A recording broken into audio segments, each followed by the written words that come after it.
বাবার কাজ করে আমার হাতে ১,০০০ টাকা দিছে। কয় মা তুমি এই টাকা লইয়া বাড়ি যাইও।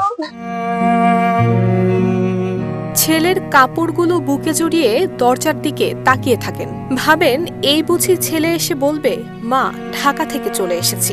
সন্তান হারানোর ১ বছর পেরিয়ে গেলেও স্বাভাবিক জীবনে ফিরতে পারেননি কুলসুম বেগম।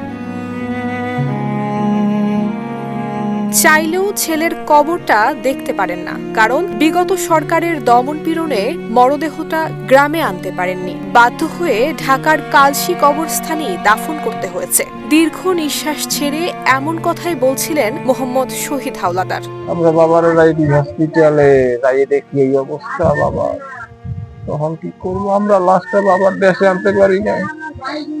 আমার বাবার হত্যা বিচার আমরা চাই। আমার বাবার হত্যা বিচার করতে হবে এই দেশে। আমাদের বাবারে কেন মারলে? এটা আছে তুমি বাড়ি যাবো, তোমার আসবে তুমি কাঁদরে টাকা চাবো। বাবা আমাদের সবসময় বাড়ি এনে জুত করে টাকা দিয়ে দিয়েছে। এটা আছে তুমি চলবো মা। বাবার দ্বারা সবসময় টাকা থাকে না। আমার ছোট ছোট ভাই বোন ওরা তো কিছু চায় তা তুমি দেবা কোথায় দিয়ে? বাবা আমার সবসময় জুত করে টাকা দিয়ে দিয়েছে। তুমি কিছু আনিয়ে দেবা।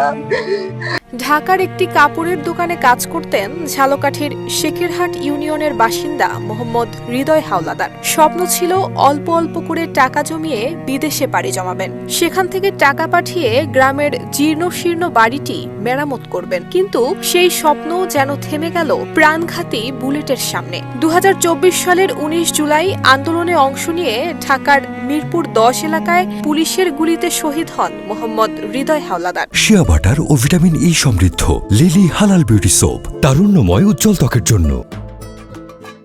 উপার্জনক্ষম সন্তানের মৃত্যুতে যেন এখনো থমকে রয়েছে পুরো পরিবার। হৃদয়ের আত্মত্যাগের স্বীকৃতি চায় পরিবারটি। তাদের দাবি ছেলের কবরটি যেন সংরক্ষণ করা হয় এবং তার নামটি শহীদ তালিকায় যুক্ত করা হয়, যাতে দেশের ইতিহাসে হৃদয়ের আত্মদান অমলিন হয়ে থাকে। নুসরাত জাহান মেহেক, ঢাকা পোস্ট।